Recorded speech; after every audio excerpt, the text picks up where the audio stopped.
കാരണം പല ആൾക്കാരും ഞങ്ങളോട് ചോദിക്കാറുണ്ട്. ചോദ്യം വളരെ ന്യായമാണ്. മൊത്തം കൺഫ്യൂഷൻ ആണ് സാറേ. ഹായ് മക്കളെ, വെൽക്കം ബാക്ക് ടു ഏകൻ ലേണിംഗ്. നിങ്ങളുടെ സ്വന്തം AK ആണ്. നിങ്ങളിപ്പം 8ാം ക്ലാസ്സിലല്ലേ പഠിക്കുന്നത്? 8ാം ക്ലാസ്സിന് ഒരുപാട് പ്രത്യേകത ഉണ്ട്. എന്തൊക്കെയെന്നറിയാവോ? ഒന്നാമത്തെ കാര്യം, നമ്മളിപ്പം ഹൈസ്കൂളിലെ കൊച്ചുകുട്ടികളാണ്. നമ്മളിനി 9ലേക്കും 10ലേക്കും ഒക്കെ പോകേണ്ട ആൾക്കാരാണല്ലേ. അതുകൊണ്ട് തന്നെ 8ാം ക്ലാസ്സിൽ ഒരുപാട് ഇമ്പോർട്ടൻ്റ് ആയ കാര്യങ്ങൾ പഠിക്കാനുണ്ട്. ഒരുപാട് സബ്ജക്റ്റ് പഠിക്കാനുണ്ട്.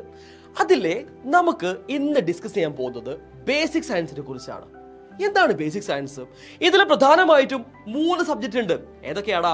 ഒന്ന് ഫിസിക്സ് ആണ്, രണ്ടാമത്തത് കെമിസ്ട്രി ആണ്, മൂന്നാമത്തത് ബയോളജി ആണ്. അപ്പൊ നിങ്ങൾക്ക് തോന്നും, ഞാനിതിൽ ഏതിനാണ് കുറച്ചുകൂടി ഇമ്പോർട്ടൻസ് കൊടുക്കേണ്ടത്? ഇത് നിങ്ങൾക്ക് സംശയമായിട്ടുണ്ടായിരിക്കും അല്ലേ? കാരണം പല ആൾക്കാരും ഞങ്ങളോട് ചോദിക്കാറുണ്ട്, സാറേ ഫിസിക്സ് ആണ് ഇമ്പോർട്ടന്റ്, അതുകൊണ്ട് അത് നന്നായിട്ട് പഠിക്കണ്ടേ? അല്ലെങ്കിൽ ചില കുട്ടികൾ പറയും ബയോളജി ഭയങ്കര സിമ്പിളാ, അതുകൊണ്ട് അത് കുറച്ച് പഠിച്ചാൽ പോരെ.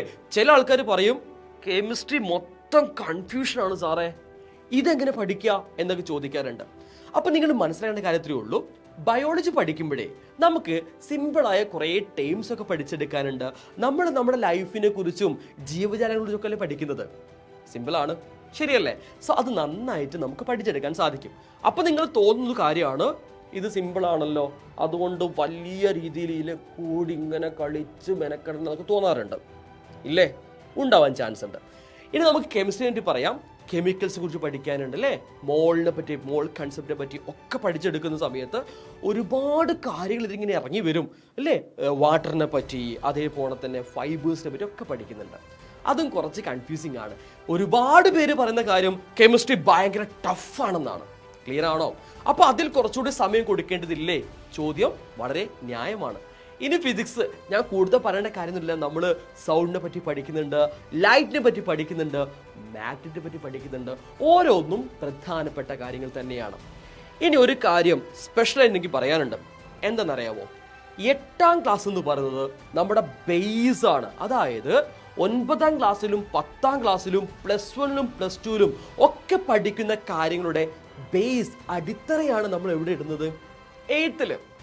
നമ്മൾ എന്താണോ 8ാം ക്ലാസ് പഠിക്കുന്നത് അതിന്റെ ബാക്കിയാണ് 9ലും 10ലും +1ലും +2ലും. ഇനി നിങ്ങൾ എത്ര കാലം പഠിക്കുന്നോ അത്രയും കാലം പഠിക്കാനുണ്ടായിരിക്കാം. അതുകൊണ്ട് തന്നെ നമ്മൾ കൃത്യമായിട്ട് 8ാം ക്ലാസ് പഠിക്കണം.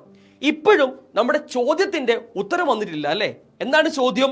ഫിസിക്സ് ആണോ, കെമിസ്ട്രി ആണോ, ബയോളജി ആണോ ഇമ്പോർട്ടന്റ്? ഇതിലേതാണ് ഞാൻ കൂടുതൽ സമയമെടുത്ത് വ്യക്തമായി പഠിക്കേണ്ടത്? ഒറ്റ ഉത്തരവുള്ളൂ. എന്തെന്നറിയാവോ?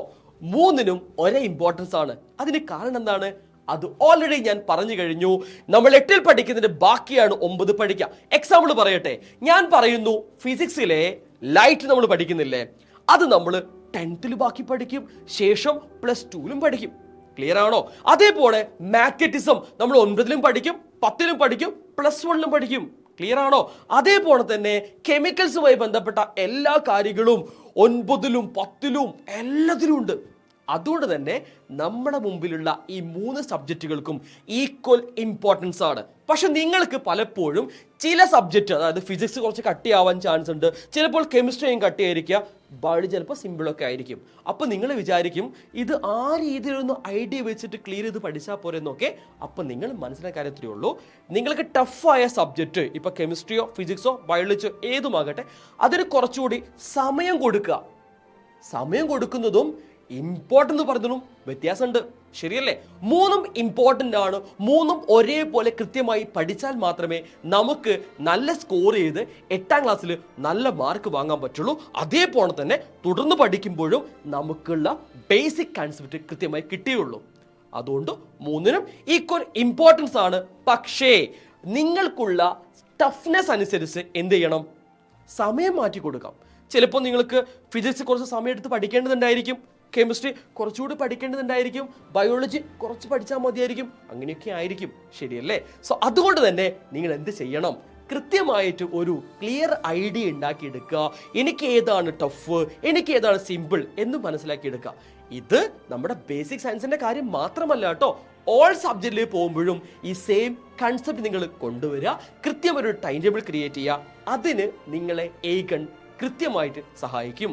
മനസ്സിലാവുന്നുണ്ടോ? ഏകഡിലെ എല്ലാ ടീച്ചേഴ്സും വളരെ അടിപൊളിയായിട്ട് ക്ലാസ് എടുക്കുന്ന നല്ല ബ്രില്യൻ്റ് ആയ ടീച്ചേഴ്സാണ്. സോ നിങ്ങൾ കൂടെ നിൽക്കുക. അതുകൊണ്ട് തന്നെ നിങ്ങൾ മസ്റ്റ് ആയിട്ടും ഈ ചാനൽ സബ്സ്ക്രൈബ് ചെയ്ത് വെക്കണം. മനസ്സിലാവുന്നുണ്ടോ? അതേപോലെ ഫ്രണ്ട്സിന് ഈ ഒരു വീഡിയോ സെൻഡ് ചെയ്ത് കൊടുക്കുക. കാരണം ഇതിൽ ഒരുപാട് ഇമ്പോർട്ടൻ്റ് ആയ കാര്യങ്ങൾ ഞാൻ പറഞ്ഞിട്ടുണ്ട്. ശരിയല്ലേ? സോ ഇത്രേ എനിക്ക് പറയാനുള്ളൂ.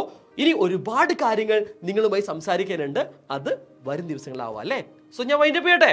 സോ അടിപൊളിയായിട്ട് പഠിക്കുക. ഏഗൺ നിങ്ങളെ കൂടെയുണ്ട്.